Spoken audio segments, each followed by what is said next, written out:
Yes, John. Adam is on vacay, but it's all good.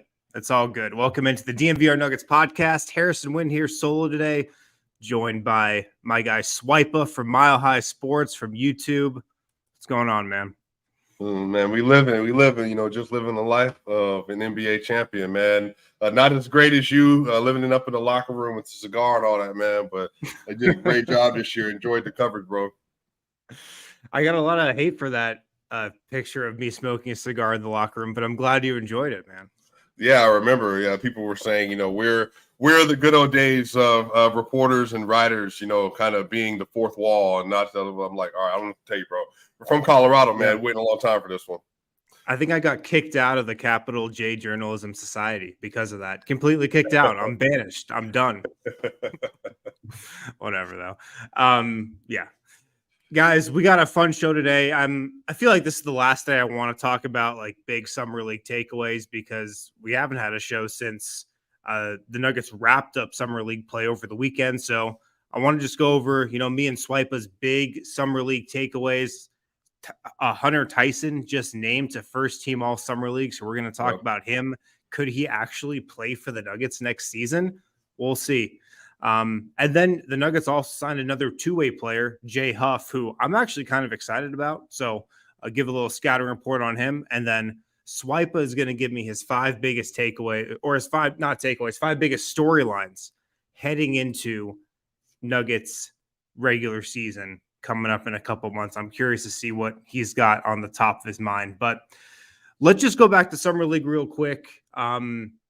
I know you were locked into it, Swipe. I know you were watching Summer League. What's maybe your biggest takeaway to come out of Summer League that you still have on your mind today?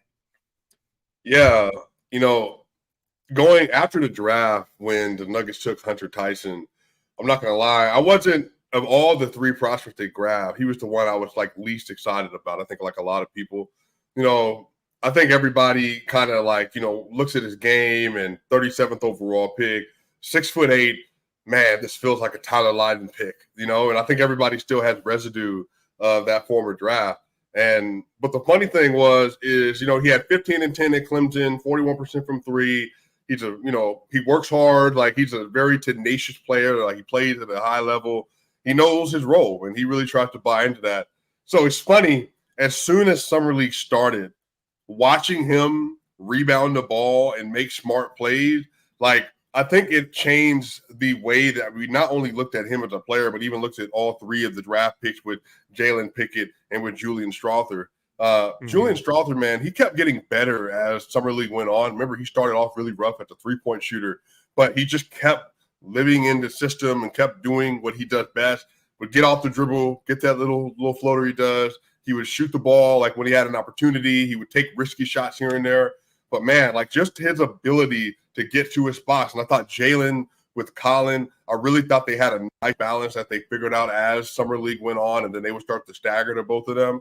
And there were really some interesting prospects that they had on the team as well. So I wasn't expecting like a lot of team success because, and we didn't get to Peyton Watson. I mean, even Peyton Watson, you got a chance to see him on ball more. So I think you got a chance to see what these players offer individually that can fit into the Nuggets system. I just don't think it's a team. It necessarily made sense. I don't know if the product in terms of what's going to affect winning and losses was something to be looked at. Yeah, it's funny. They lost their first three games, then won their last two against a lot of teams that were resting a lot of their guys. Right. But I do feel like they found some stuff in those second couple games where like Julian Strawther started hitting shots. I feel like Jalen Pickett took more command of the offense.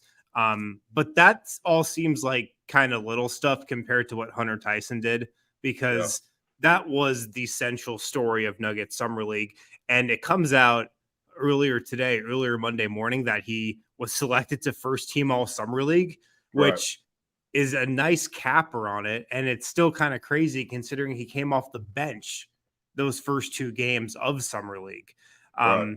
But I mean, if you just look at his stats, almost 21 points per game at Summer League. He shot 54% from the field, 50% from three. Took a lot of threes too, 18 to 36, 6 rebounds, 2 assists per game. Like, how impressive was his scoring? I was looking up just like the Summer League stats from this year. there are only 4 players who played in all 5 games to average 20 points per game. And Hunter Tyson was the only one of those 4 guys to do it, but shoot at least 50% from the field. So Right. he balled out, man. Like, he absolutely balled out. And what I love about Hunter Tyson's game is, like, it doesn't feel like there's anything fake about it. He just goes out there and plays. Like, he can play in any type of lineup. He can do everything. He can pass, dribble, shoot, score. He can do a little bit of everything. And, like, when I say there's nothing fake about it, like, he's just who he is, man. He has his own kind of style, his own kind of flair. He doesn't really care how he looks when he does it, which I just love. His hair's flopping around out there. Like, he needs a haircut really badly. Like, no arm sleeves. No, he just, like, puts on his jersey and starts hooping. Right. He's trash. I just kind of love his style. And I just love how he doesn't really care what anybody thinks and just kind of goes out there and hoops. Yeah. He has a little bit of that Christian Brown in him, that he just does his job and he does it at a really high level. And he makes a lot of effort plays. And again, he cut well in Summer League. He would get into his spots well in Summer League. And again, Harrison, I don't think he actually overshot any of those games. Now, he had a couple threes that, were a little contested, but for the most part, if he did get the ball and he found an open man in the corner, he was quick to give that ball up. He wasn't putting the ball on the ground a lot. And then if he did, it was very, I'm getting to the rim, getting to the basket, or I'm getting to a spot, or I'm giving the ball up. So he plays a very mature, smart game that I actually think can translate well to being a role player for the Nuggets or in the NBA as a whole. So he really just showed me like an all-around game that I wasn't expecting. And he had a lot more mobility than I expected as well. Because, again, you work up from college basketball in the ACC, and then you get to the NBA, even with Summer League, you're dealing with a different level of athlete. And so the fact that he was not only able to keep up, but relatively able to dominate at times. And, again, his shooting motion, that's one thing, Harrison, is different being a shooter. And, you got to get a set shot. You got to wind up in the NBA. You only got a certain amount of time to get the ball off. I thought Julian did that really well. And I thought Hunter did that really well. And for him to score, he basically, obviously Charlie Spungin put it up earlier today for everybody that hadn't seen the graphic, but he was the most efficient high-volume scorer in Summer League basketball this year, which is just hilarious because it came out of nowhere. It really did, and it came out of nowhere, and he got selected the first team all Summer League. And Alyssa, can you bring up that tweet of first guys to make first team all Summer League and just the list of players on that list? Because just on the surface, first team all Summer League, you're like, okay, who really cares?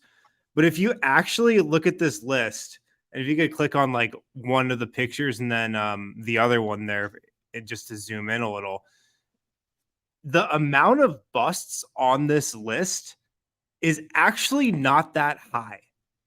Most of the guys on this list to make first team all Summer League, at the very least, they're players. And so, like, a lot of people, bring up, Nicholas Skeetishvili won MVP of Summer League for the Nuggets back in the day. Of course, he was one of the biggest busts in draft history.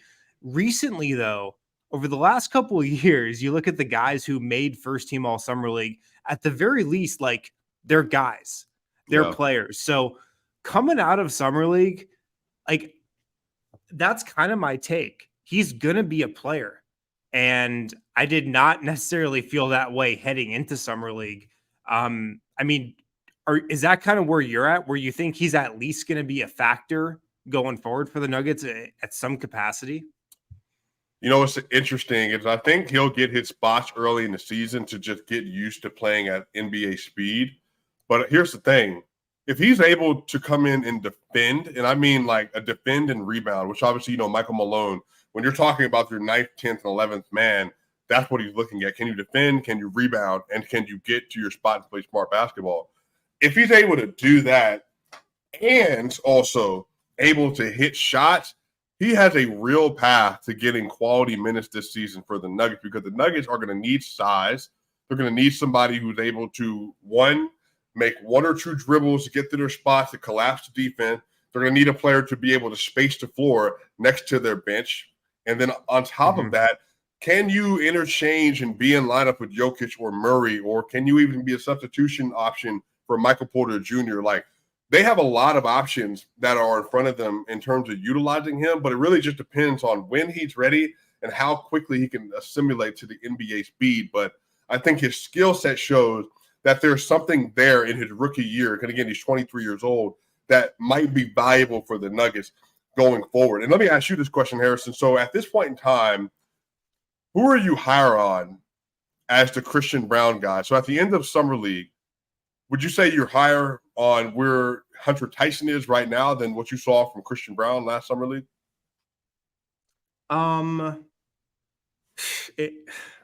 Based on what I saw in Summer League, yeah, Hunter Tyson kind of blew what Christian Braun did out of the water.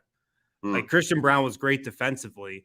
Offensively, you still didn't really know what he was. Hunter Tyson, like, offensively, he showed his full bag.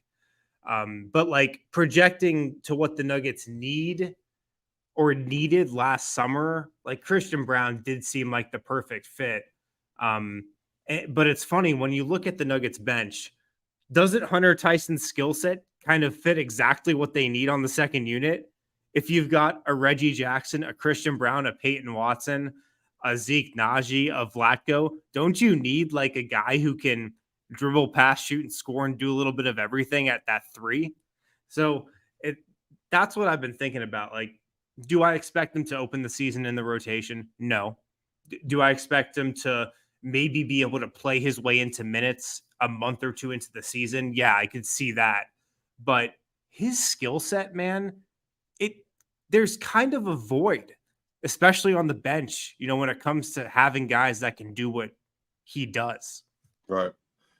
Do you feel confident that if he was in a situation? So, and I think this is the thing for Malone. All Malone showed in the playoff setting, but obviously in the regular season, he just doesn't want a liability defensively. It's all he will, and he showed last year with the bench that if the bench is defensively slanted, that's fine.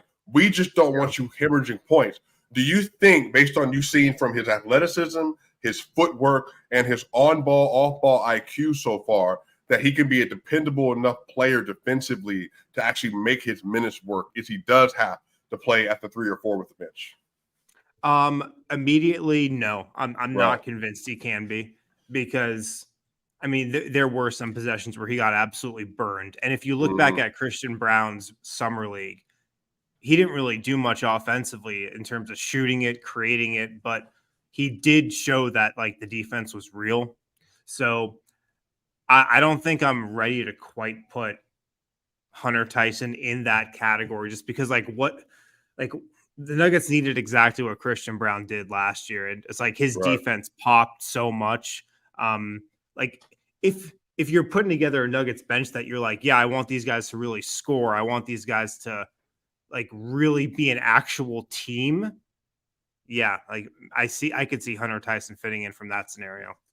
Yeah, I mean, what do you have? So if all bench lineup, Reggie Jackson, Christian Braun, Peyton Watson, and then, Vlatko, Chanchar, Zeke Naji, so Hunter Tyson as the substitute. So you think he would work really well with either Vlatko, if they want to do a small ball lineup, or Zeke? You feel like that'd be a good fit for where he is, or do you want to say even move him up a little bit and put him at the 3? I kind of want to put him at the 3. Like, to be honest, I think that's the Nuggets view him as a 3. I think they view him as a small forward, and so that's where I'd want to see him playing. But I don't expect it to happen at the beginning of the season. But I mean, he definitely made an impression on the Nuggets and Michael Malone, who was, like, definitely watching every game, of course. So we'll certainly see. Let's hit first break. On the other side, some more Summer League takeaways. Julian Strawther, what he had to do, Peyton Watson, Jalen Pickett as well. We'll all get to that on the other side of this break. Guys, Volo Sports, the largest social sports company in the United States. We've played in a bunch of Volo Sports leagues at DNVR, kickball, bowling. I think we're playing in a pickleball league as well. Get set up with the Volo Pass monthly membership programs that gives unlimited access to sports events and social activities every single night. Unlimited pickups and drop-ins and tournaments, $20 a month, minimum 3-month membership, or $200 a year. Volo, they got leagues throughout the city, including Lodo, Rhino, Uptown, City Park, the Highlands, Sloan's Lake, Cherry Creek, DU, Englewood, Arvada, Aurora, Northfield, and more. Registration closes Thursday, August 3rd. So sign up before it's too late. Get your Volo Pass and start playing in leagues as a free agent today. Make sure to use code DNVR10 for $10 off at volosports.com/Denver. That's volosports.com/Denver. Also, make sure to check out Kind Love. Kind Love was one of the first dispensaries in Colorado. They're an official partner of DNVR. They were established in 2010, known for cultivating some of the highest quality cannabis in the state. They have the Turbo Joint, of course, 0.7 grams of whole bud, non-trim, combined with 0.3 grams of Turbo Keef. Ridiculously potent, burns significantly smoother than other infused pre-rolls on the market. You can visit one of the Kind Love stores in Cherry Creek or North Denver. Mention DNVR when you come in, get the exclusive DNVR discount, 25% off all Kind Love flower pre-rolls and their Turbo Joint line. Visit their website, kindlove.com, for their full extensive menu and online ordering. All right, back here, DNVR Nuggets podcast on a Monday. Harrison Wind and Swipa. Make sure to follow Swipa on Twitter at SwipaCam. You've definitely seen his stuff all over Twitter, all over YouTube. He's in every Twitter space ever. That's a fact. So make sure to check him out and follow along. Let's go to Julian Strawther. Swiper, you brought him up for a second, though, and I think my biggest takeaway from Julian Strawther at Summer League is that I think he's going to be more than just a shooter. That's kind of how he was described in the draft, but I feel like I saw that he wants to be at least more of a shooter. He shot 40% from the field, only 34% from three at Summer League, but his first 3 games, he was only 6 of 29 from 3. Then he kind of caught fire. His last 2 games, he shot 9 of 18. Mm-hmm. I loved how many threes he attempted. I love that he just kept firing them up, even though he was missing earlier. I love how hard he played. And again, I think my biggest takeaway is that maybe he's not just going to be a shooter, not just going to be a 3-point specialist. He can get to the floater. Seems like he wants to guard people. Transition, he should be a good player. So I like the all-around game that I felt like Julian Strawther flashed. Yeah, and I think the thing that was most impressive for me, he committed to playing defense, and that was the thing that I was hoping to see, and I think a lot of Nuggets fans were, because, again, you're not playing for Michael Malone unless you're committed to doing that. And from game 1, he showed he's willing to put in real effort to cover his man, and also just even navigating screens and stuff. So he really showed a lot. I think that Julian, as another 2-guard option or 3 even in some other lineups, man, like his ability to be able to stretch the floor, just the threat, his existence on the basketball court, and how that's going to fundamentally change what the offense is able to do and how the defense has to guard them. And again, Hunter Tyson and him, when they were playing together, just their spacing ability and then even their penetration. Now, I think as Julian gets older, as he gets better, navigating that penetration better, meaning getting all the way to the rim or creating other spots for your teammates, that playmaking, I think all of that will continue to get better as the year goes on and as he plays more. But Harris, like the floater was lethal. The shot form looks lethal. And I don't know did you get a chance to listen to Michael Porter Jr. Talk to Taylor Rooks the other day? I have not caught that podcast, no. Yeah, it was really good. But one of the things he brought up was the difference between a push shot and like a shooter. So like a push shooter, like your Steph Curry or Trae Young. And then he talked about himself like a Klay Thompson, like Jokic even, or like MPJ. When you're a shooter, like you shoot the ball, like you don't have the ability to have the range because just the distance on the ball and how it goes. But what it does is the repetition, meaning you can shoot that ball the same way at the 3 in the mid-range or wherever else on the court. But for a push shooter like Julian Strawther, his range is going to be what helps him, similar to how it helped Bones Highland. Because Bones Highland was also a push shooter as well. But I think, dare I say, he might even have a little bit better shot discipline than Bones because he's not as on-ball dominant. But I think having him and having Hunter, I think that's going to give them significant like lineup advantages that they could use in their favor. And I think Julian's ability to really make the defense make some really critical decisions. And even you saw in the game they blew out, they beat the Heat and then they played the Knicks. Like his ability to be able to get to those spots and knock down tight contested reads, I think it's going to be really good for the Nuggets. Yeah. And that was a great comment brought up just a second ago, because I think it said that Hunter Tyson had the most 3-pointers made at Summer League. Julian Strawther had the second most.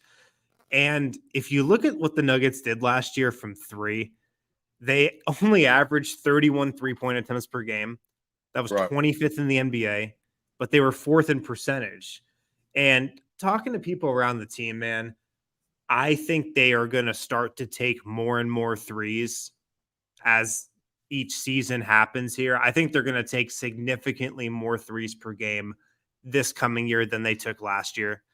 And just having guys like Hunter Tyson and Julian Strawther who are just going to let it fly, particularly Julian Strawther. Like he is a shooter in every sense of the word. Like he is going to be a sniper in the NBA. Mm-hmm. I just think organizationally, there's this thinking of we need to take more threes, and having a guy like Strawther who he's never going to lack for confidence. He's always going to let it fly. He does have that similar frame of mind that Bones Highland did, where like no 3 is too deep. Although it does kind of feel different when Bones was taking him off the dribble compared to when Strawther's taking him off the catch. It feels a little better when Strawther's taking him, I gotta say. But I mean, I just have so much confidence that he is going to be a good shooter. Like he is going to be a 3-point shooter in the NBA. Even when he was missing threes his first couple games, I was like, this guy's going to be a shooter. Like he just is. Like these types of guys, they don't miss as shooters, you know? Right. Yeah, and again, his form is the thing that I pay most attention to this early in the stage in development. And again, his form is pretty. It's a very quick release shot that starts at his chest and then it ends above his head. But just his ability to be able to get to that shot and rely on the same technique over and over and over again, that's the kind of stuff that bodes well. Even like, you look at old Kyle Korver highlights or JJ Redick highlights. It's the fact that they were just able to do it as many times as they wanted that made them transformational shooters. And obviously Ray Allen, who's at the top of the list, Steph Curry and, Klay Thompson and all that. So I think he could be an archetype for that. But again, he's 6'6", Harrison, but he showed he's willing to commit to the defensive end. So I think for both him and Hunter Tyson, they were able to maybe start to lean the narrative in their favor that they're willing to grow into being two-way players off the bench. Yeah. Who do you think is more NBA ready, or how would you rank the 3 draft picks this year in terms of their NBA readiness, in terms of Tyson, Strawther, and Jalen Pickett? Let me know what you think when I say this, by the way. So I think Hunter Tyson, surprisingly, plays like a role player, if that makes sense. Like he doesn't play like somebody trying to be star. Okay. I would actually say I think Jalen might be more ready for his role than Julian is right now, but I just think he's a little bit more advanced. I think his a little more simplified as the point guard, and I think because he has to make the decisions, he knows he has to get the team involved, and so I think he's a little bit more decisive at times. I think Julian, the shooter, I don't think there's a gap, but I think Julian's a shooter who has to be set up, and then he's also working on how to get to a spot, get to the rim. I would say right now, I think the way I would have it ranked is Hunter Tyson, Jalen Pickett, and I think Julian Strawther. That probably would be how I have them ranked. What do you think about that? I'd have it ranked the same way. I mean, clearly Hunter Tyson number 1, I think, after this summer league. I think clearly Jalen Pickett number 2. I think clearly Julian Strawther 3. Like that's pretty easy for me after summer league. But yeah, I'm intrigued by Strawther. I think he's going to play the fewest minutes out of those 3 this coming season, but his skill set is something that I think is going to help the Nuggets in the future. Do you feel any more confident in Colin? No, I'm kind of lower on Colin than a lot of people, I feel like. What do you think about him? Yeah, I think I don't know what he does. What is his best skill set at the NBA level? That's what I'm trying to figure out. Because I think Jalen's shown the pick and roll game, getting downhill. He kind of has a little Chris Paul and Kyle Lowry to him. Like when he does get He's in the got pick a and lot roll, of it. Yeah. right? He's able just to kind of weave, navigate, get to a spot. Now he doesn't have that like patented Chris Paul fade away. I'm gonna hit this over Joker 8 times in the second round of the playoff kind of shot yet. But even his 3-point shooting, I think I was legitimately surprised how well he was able to shoot the 3 ball, even though like that's just because his form doesn't communicate to me shooter. But he was able to hit some of those shots, and even some of them that were contested. So I just think his ability to be decisive with the ball, get downhill, play a little booty ball if he needs to, and then even be able to come off as a shooter at mid-range. I just think that he just has a little bit more, like zestiness to him, if that makes sense. Yeah, no, for sure. I think like Collins' game is like being a true point guard, and there aren't that many of those in the NBA right now. And I think you looked at him as like, oh, he can be like an old school true point guard. Yeah. Take care of the ball, set the offense up, do a little bit of everything. He was like peskier on defense in summer league than I thought he'd be. Like that was my biggest takeaway from him at summer league is like, wow, this guy will get down and guard and like be a pest and get some steals and pressure his guy full court. That's not the player I saw him being, but like that's who he was at summer league. And I think you got to give him a little bit of a pass coming off the injury, and like he hasn't really played in a year and stuff like that. But I mean, Jalen Pickett's clearly jumped him, and it just took like a month for that to happen. So you think that's going to be the point guard battle going into training camp? It's going to be between Jalen and between Reggie? Well, I think Reggie Jackson's going to be in pole position, and I think he's going to be the guy to start the year. If he keeps playing well, I think he'll continue to be the guy. If he doesn't, then I think they'll see what Jalen Pickett can do.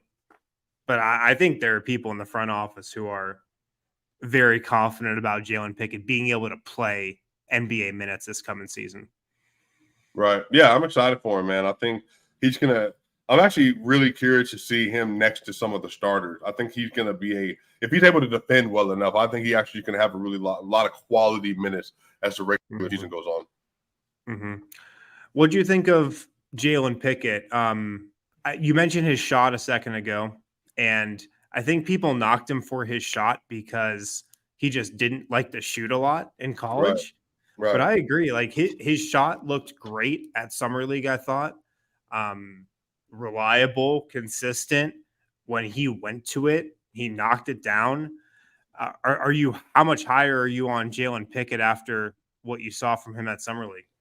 Yeah, I mean, I compared him coming out to Kyle Lowry. Now he more than likely won't be like a 5 straight all-star player like Kyle was, but he's like a ground-bound player. He doesn't have a lot of explosiveness. Like he's not like rim running and dunking on people like CP3 was, in the 2008 season on Dwight Howard and all that stuff. Like he doesn't have that kind of explosiveness, but he's strong, he's smart, and he actually, again, has a decent shot. And so when you have a good shot, you can dribble pretty well, and then you can be a little bit decisive with the ball. I just think those players are really valuable. And as you can defend, so you're able to defend, able to play pick and roll, and you're able to get people involved. For a backup point guard, that's it. That's literally all you need. So if he can do that well this year, he has a bright future this season. Yeah. Look, I think there's a scenario where he plays – well – he can play himself into the rotation, but it also be Reggie Jackson playing Jalen Pickett into the rotation. If Reggie Jackson just is the guy he was last year. And I want to give Reggie Jackson a chance because I want to give him the opportunity to spend a full offseason with the Nuggets, have training camp with Denver, be with the team from the start of the season, coming over as a buyout guy and being on a short leash. It's tough. Now, like, he was terrible. Like, he was really bad last year. But I want to give him a shot.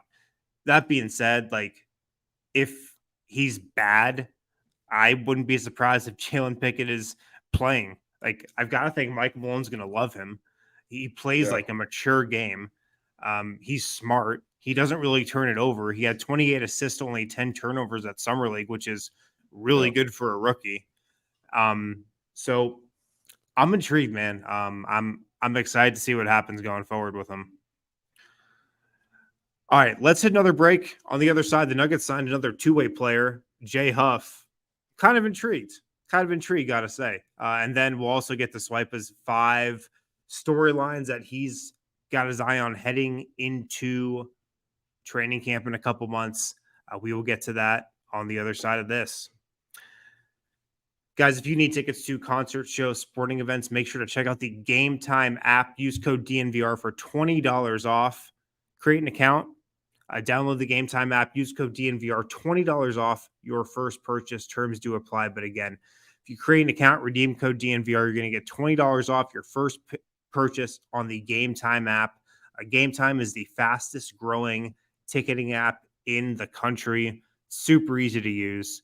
We use it at Summer League. We've used it for Nuggets games, Avs games. It's great if you're in Denver. Concerts, shows, sporting events, whatever you need. Game Time is the place for tickets, and especially last-minute tickets as well. If you don't know if you want to go to an event, they've got these great last-minute price drops where you can just kind of monitor the app, and right before games start, there's these huge price drops. You can get in on that with Game Time. But again, download the Game Time app, create an account, use code DNVR for $20 off your first purchase. That's on the Game Time app. Also, make sure to check out Breckenridge Brewery, the official beer of DNVR, and it's the summer, so make sure you got the Mountain Beach Sour in hand. If you don't know where to get Breck Brew, check out the Breck Brew beer locator, BreckenridgeBrewery.com. Just type in your zip code, tells you where to get Breck Brew and the Mountain Beach Sour, no matter where you are. Check out some of our other favorites as well. The Avalanche Amber, the Juice Drop IPA, Good Company hard seltzers too. But make sure to check out the Mountain Beach Sour from Breckenridge Brewery, the official beer of DNVR. All right, back here, DNVR Nuggets podcast on a Monday. Harrison Wynn, joined by Swipa. Make sure to follow him on Twitter at SwipaCam. Jay Huff is the Nuggets' newest two-way signee. That news came down yesterday. Here's the skinny on Jay Huff. 25 years old, center, 7-footer. Spent the last 2 seasons in the G League, Lakers and Wizards. Played with the Rockets for a couple games at Summer League, then shut it down.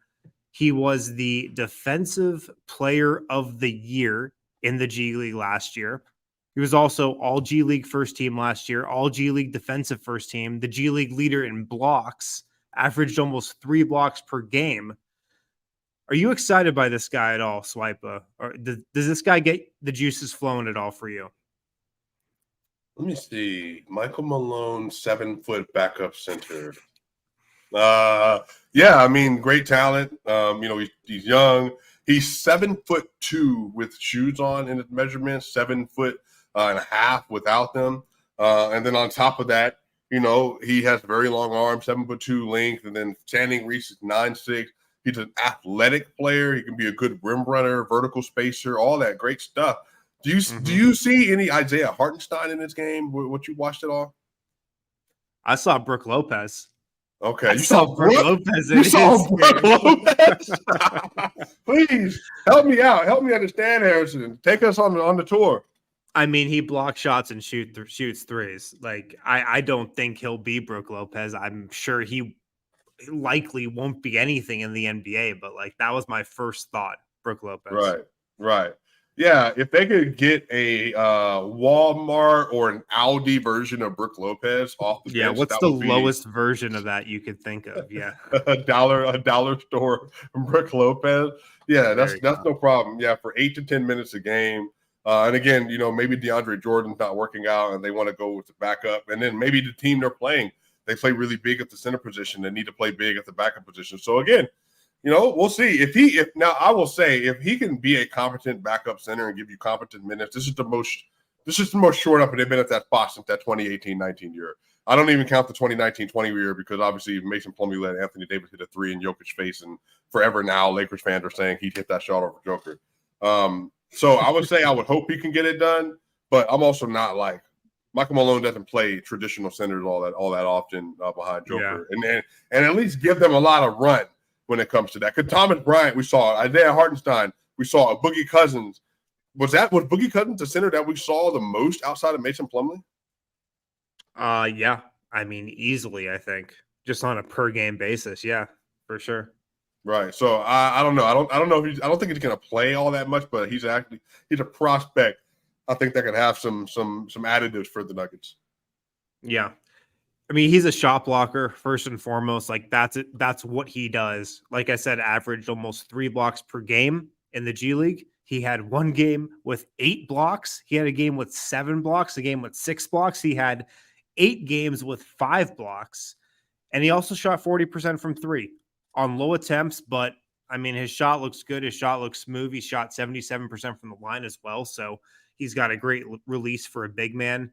And look, are the odds that he's going to be anything other than a two-way guy and then probably go to another team next year or the year after that? Like, that's probably what the odds are. But I think Calvin Booth's philosophy in building this roster is like, I'm not trying to find the next like superstar on a two-way contract. I just want to find a guy who, if I have to play for 5 or 10 games because DeAndre Jordan got hurt, or God forbid, Nikola Jokic got hurt, and I need to start DeAndre and I need somebody behind him. Like I need in case of emergency, big man. Like I think that's kind of the prototype that Jay Huff is. I don't think he's going to hit. Like I don't think he's going to be Brook Lopez, but I think he could give you 5 games if needed. And I kind of think that's the approach they went in to get him and Braxton Key, the other guy on a 2-way contract that they just signed the other day too. Who are you more excited about between the two, the 6'8" swing forwards or Jay Huff? Probably Jay Huff, just because like I could see the difference making skill, the blocking shots, shooting threes. Braxton Key just seems like really just another guy. like really just another guy on the wing who like they could go to if they really, really needed to. What about you? Yeah. I think a 6'8" athlete, I'm always intrigued by those. But also to be fair, I was intrigued by Aminu and Mo Harkless at one point. So, I played it with a grain of salt. I think they had their moments. They had their moments. They did. And again, when the Nuggets had none of those players and the Portland Trailblazers had 2, they looked really good. So I think that like he could turn into, again, a rotational player, but I don't really see him being any better than Justin Holiday would. But I think he's another option they can go to if they suffer, some wing injuries. But I think they're smart. They're shoring up positions that in case they did have somebody go down, small forward, and then center, then they'll at least be able to have some viable replacements in there for some of those backups. Yeah. Also, Jay Huff, Braxton Key, both teammates on the Virginia National Championship winning team in 2019. And then Colin Gillespie won a championship at Villanova in 2018. We know Calvin Booth loves winners, and he just put 3 NCAA champions on his 3 two-way spots. So he definitely loves winners. Yeah. He has a culture in mind. He wants to build that culture. So fully support that. I get it. Yeah. I want to move on to some storylines for the Nuggets exiting the summer, heading into training camp. I want your top 5 storylines for this team, the top 5 questions, the top 5 things you're thinking about heading into next season. What's at the top of your mind? What's kind of the most burning storyline that you think about this team at this current moment where the roster sits heading into next year? Right. So great you asked, Harrison. Swipa's top 5 storyline for the Denver Nuggets heading into the next season. Harrison, number 1 is Jamal Murray's leap. How real is Jamal Murray's leap, and what can we expect from him? Now, last 40 games or so of the regular season, averaged about 23 points a game, 7 assists, shot 42% from 3 on 8 attempts a game, by the way. And then in the playoff, goes crazy, 26, 7, and 5, basically. And he shoots 39% from 3 because of a bad stretch versus the Heat. Then he shoots 93% from the free throw line. So for me, it's like, is his leap? Jamal Murray is eligible for a contract extension this season for off season for 3 years, 144, which is about $48 million a year. But if he makes third team All NBA next year, he can get that Jalen Brown supermax. So I think Jamal Murray has personal and team incentive in order to take that leap as a player. And I think this could potentially end up being that Jamal Murray season everybody's kind of been waiting on, where it's like, man, is he a top 15 player in the league, like just all together, or is it just playoffs? I think he has that kind of run that he might be able to put on the table. So happy you brought that up, man, because I cannot wait to watch Jamal Murray in the regular season next year. I feel like he obviously was waiting for the playoffs, for 2 years. He missed 2 playoff runs, but I just get the feeling he's more motivated than ever, even after winning a championship, and just more out to prove people wrong than he ever has been, even though he just won a ring. That's the sense I get. Like, I feel like that fire is still burning inside him. I feel like he still thinks he's so underrated. I threw this take out on the podcast last week. I could see this team like kind of becoming Jamal Murray's team a little bit in the regular season, because like we know how Nikola Jokic wants to take this regular season.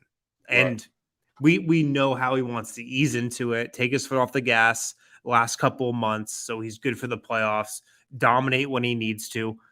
I could see this team kind of centering itself around Jamal a little bit throughout the regular season, just because he's going to be so motivated night in, night out.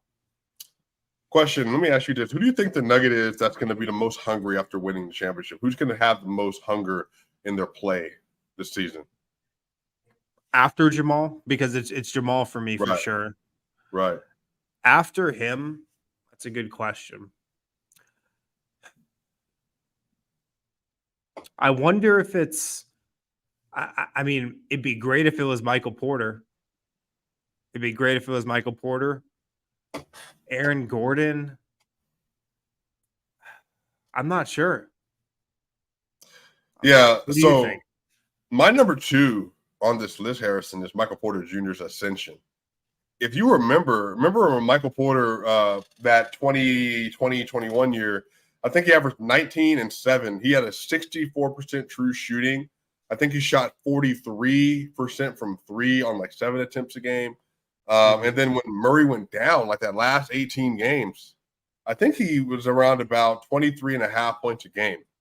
So great efficiency. I think he shot about 54, 44, 80 splits over that stretch. So Michael Porter, last time healthy, we saw him absolutely go off, and he carried the team next to Joker.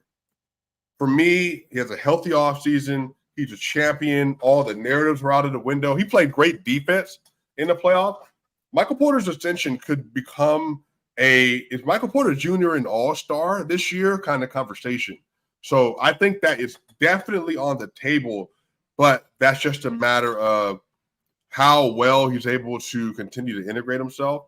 But on the other side of that, does he get the opportunity necessary to make that happen? Yeah.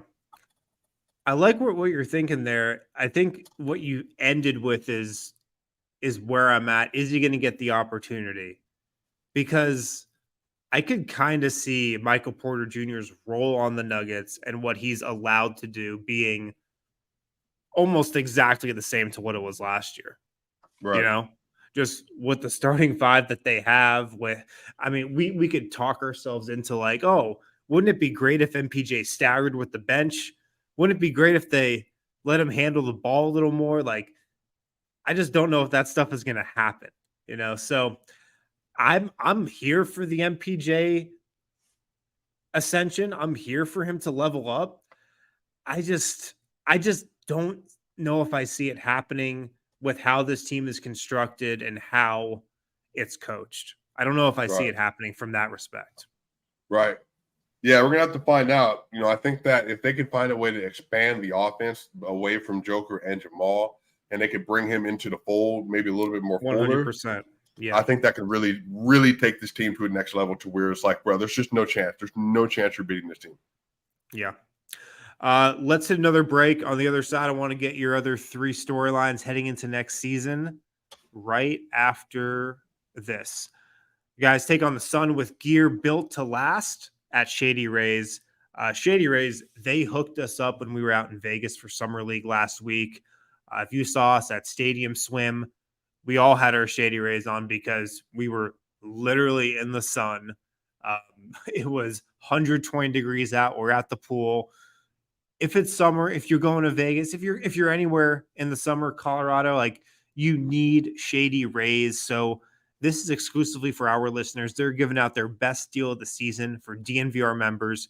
Go to shadyrays.com, use the code DNVR for 50% off 2+ pairs of polarized sunglasses, rated 5 stars by 250,000 people. If you just go to their website, shadyrays.com, browse their selection, man, they got a style for everybody. Very similar to some of those overpriced brands that you've probably been wearing. And the coolest part about Shady Rays is if you don't love your Shady Rays, you can exchange them for a new pair or return them for free within 30 days. No risk when you shop with them. So shadyrays.com, use the code DNVR, 50% off 2+ pairs of polarized sunglasses. All right, back here, final segment, DNVR Nuggets podcast. Harrison Wind here on a Monday with my guy Swipa. Make sure to follow him on Twitter at SwipaCam, his YouTube channel as well. Weekends with Swipa, Mile High Sports. What are your other top storylines for this offseason, Swipa? Yeah, number 3, maybe the most important non-star question. Is Peyton Watson ready for more? Mm-hmm. Now, this is honestly going to make or break, I think, the Nuggets' level of desperation at the trade deadline, the Nuggets feeling comfortable going into the playoffs, the Nuggets' defensive ceiling. If Peyton Watson doesn't, and let's say he doesn't, I'm going to say the negative first. If he's not able to play defense consistently, be locked in with his IQ well enough, can't play make at all, and his shooting stays terrible, 20%, 25%, they're going to be in a world of trouble because he is literally the central thing that's holding their title chances together on the bench. But if Peyton's able to grow his game, be a decent level bench playmaker, to hit his spot-up threes at like a 36% rate, which is not crazy, 36 to 37%. And then on top of that, he plays the defense we saw him play, and he really gets even better because he's older, more physically mature, he's smarter. If he's able to take his game to the next level and become a level near what Bruce Brown was, but the difference is he's a 6'8" wing with a 7-foot wingspan on top of that, with rim protection capabilities, I think Peyton Watson has a chance to take this team to like, bro, I really don't want to play Denver today. I just don't feel like dealing with all these athletes, all these long defenders, and they're so strong. I just don't want to deal with them. I think Peyton Watson has an opportunity to be a really big piece of that. Yeah. I think Peyton Watson is the swing piece between, like the Nuggets, they're obviously the title favorites, but maybe the West has caught up to them a little bit. Phoenix got better. The Lakers might have gotten a little better. Like it's still going to be a battle for the West, but the Nuggets are the favorites. If Peyton Watson really hits, I think that jumps up to like, the Nuggets are going to go 16-4 in the playoffs again next season. Like if he hits, man, the Nuggets will be again an absolutely dominant team because he's exactly the type of piece that they need off their bench. That being said, like I've heard a lot of people with your take that like they need him to be that guy or they need him to be a player. I don't think they absolutely need him to be. I think they can get by if he's not. It would be great if he is, but I feel like it'd be awesome if he pops this season. It'd be awesome if he plays the Christian Brown role, but I'm just not 100% sure that it's going to happen. And if it doesn't happen, I think they'll be okay. But I am with you, man. Like Peyton Watson is absolutely top of the charts in terms of intriguing storylines and just kind of looking at what the next iteration of this team could be. Right. Yeah, I'm really excited about him, honestly. What do you think of his summer league? A little messy, but that's okay. Like, hey, Peyton, can you get on ball, dribble, try to play, make, and try to get to the basket? And also, if you have a three-pointer, just shoot it whenever you have an opportunity. I think that was his instruction. That's what it felt like. So I think from a playmaking standpoint, yeah, he lost the ball a couple times in the crowd. He doesn't have the crispest handle in the world, but he also was able to do it effectively enough to where it's like, yeah, there's legitimate opportunity for him to grow into an on-ball player. He just needs time, training, development, and game situation to kind of work that out. So I was happy with it. And again, Peyton, what was it, game one? What was he, 12 or 13 from the free throw line? Yeah, I think that was game 2, maybe. Yeah. Who was he trying to dunk on? It was one of the two. Maybe that was game 1 because he was trying to dunk on Taco Fall. That's what it was. That's exactly what it was. Yeah. So again, Peyton, I think the thing we're gonna miss most about Bruce is his rim pressure and like his finishing. I think Peyton has the ability to get there, but I just think he just has to. That's just like a level of decisiveness that he has to tap into more. But I think he can. I really do. Yeah, I came out of summer league being like, yeah, he can definitely play 10 to 15 minutes. And then if he really plays well, you can up his role as the season goes on. But I feel like I saw enough to feel confident he can, play that 10 to 15 minute spot per night. Do you think he'd be a better defender? So if you had to choose like closing lineup, Jamal, KTP, Peyton, AG, Jokic, or Jamal, KTP, Brown, AG, Jokic, which one of those do you think has a higher defensive ceiling? Oh, Christian Brown right now. Easily. So? Easily. Yeah. I mean, P-Watt, man, like he can be a disruptor and like total defensive weapon, but I was kind of like, he's kind of getting blown by a lot. So, I mean, he has all the tools. He has all the. He kind of has that Torrey Craig. Remember Torrey used to have to rush all the time. Yeah, he has a little bit of that. Jaden McDaniels has a little bit of that in the system, but I think the thing is they're so big. They're just like, go ahead. Yeah, they can recover and then just send it back at the rim. So right, yeah, no, for sure. Right now, Christian, but Payne's a different type of defender. He is longer. He is more that shot blocker at the rim. I mean, together, like that's an awesome pairing. Right. Yeah, it's just I'm going to miss those Bruce Brown minutes with him at the helm when they were both on the court with him. Oh, for sure. So point 4, like in terms of top 5 storylines, is point guard play. Look, man. I've been around a lot of Clippers fans. I've watched a lot of Clipper games. They're not that high on Reggie Jackson. Again, he's a good player, really good dude. But man, like Reggie Jackson, your main option off the bench, secondary ball handler, secondary creator, shooter, pick and roll game, mid-range shooter, 3-point shooter, get to the rim, create, play, make, defend. Oh boy. I mean, if he does it, then it's going to be a godsend. It really will be.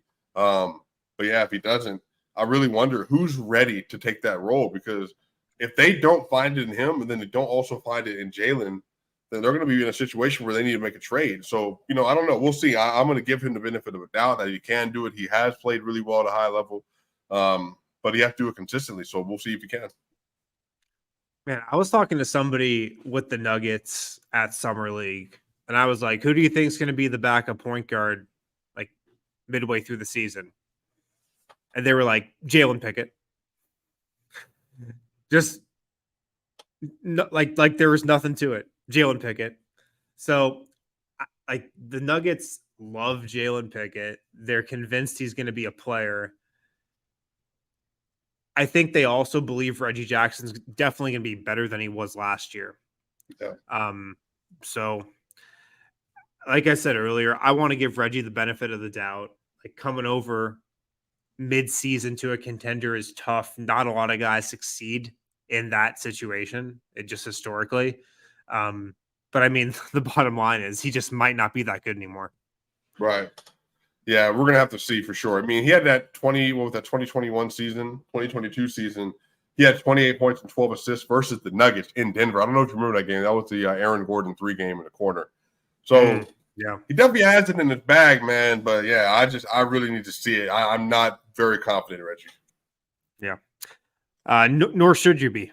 What do you got for number 5? Will the Nuggets take the regular season seriously? Is my last storyline. Are we going to be here? Harrison Wynn, the man with the wind in his hair, post game DNVR breakdown. The Nuggets are playing versus the Spurs in December. Harrison says, you know what? They just played like they didn't want to be here tonight. I don't know what to tell you. Is that going to be the conversation, or is it going to be? I'm not going to lie. The Nuggets they're 18-3 to start the year off, and they look like they're going to be trying to push for 65 wins. Like, how serious are they going to take this year? And are they going to be in such a dominant place where they're basically like, look, we're going to come out, we're going to execute at a high level every game, and by the fourth quarter, we're trying to walk you out the door and say, like, look, we're up 20, we're up 15, there's 3 minutes left. Go ahead, cut the lights out, go home early. Jokic, you're getting 34 minutes, 32 minutes a game because we're just going to try to steamroll people. I really want to know, like, how intense they're going to be and really how good they'll be in the regular season. Honestly, man, I think it's going to be really similar to last year. I really do. Just in terms of the ebbs and flows of the season. I think the beginning of the year, they're going to start out and you're going to be like, all right, what is this team doing? Like, I feel like the beginning of next season, they could really ease into it. I mean, I'm looking at the schedule right now. They were 10-7 through their first 17 games last year. Yeah. I can see a similar thing happening. End of the year, taking their foot off the gas. I could see the exact same thing happening. I would be surprised if it doesn't, to be honest, just because they know they can flip the switch again. Beginning of the season or middle of the season, I think they'll be dominant. So I think there will be a lot of the similar ebbs and flows that there were last year. We're going to be frustrated. We're going to be pissed off in the post-game lounges. But I think at the end of the day, the regular season just really is not going to matter to this team that much, other than a couple of big storylines like Peyton Watson's development, like the bench, like what's happening at backup point guard. But the big bullet points, the stuff that actually like is going to matter, I think we already know what it is with this team. And I think the regular season is going to go kind of similar to how it did last year. Question. So remember Memphis game, they were 44-19 on March 3rd. Do you foresee them hitting that mark again, or you think they're going to be underneath that or over that by that time of the year? I would say because they were first them and the Grizzlies were tied for first in the West. Right? Yeah, that was they took over first in December, but it was after the March 3rd game. They had a 7-game lead for first, and basically from there they were just like they just coasted. I think it will be closer this year. I think the West will be closer this year than it was last year. Okay, so I'll say under that. Yeah. Man, just because of the parity or because the Nuggets are just like, I really don't want to be here today? Both. Okay. I got you. I think you look at a team like the Suns, like they're going to be a really good regular season team. I think the Lakers as well. I think it's going to be similar last year. We're just like, there's a lot of quality teams. And I don't think Denver is going to get the separation it did last regular season. I just don't but that doesn't mean I think their championship hopes are necessarily lower. I just don't think they're going to take the regular season that seriously. I don't. But what about the in-season NBA tournament, Harrison? I think that Peyton Watson might play 40 minutes a game in that. And I hope he does. Really? Like, I feel like that could be a thing where the Nuggets are like, all right, let's just give our young guys big game experience. Big game experience, How many of those games, by the way, count towards the actual record for the season?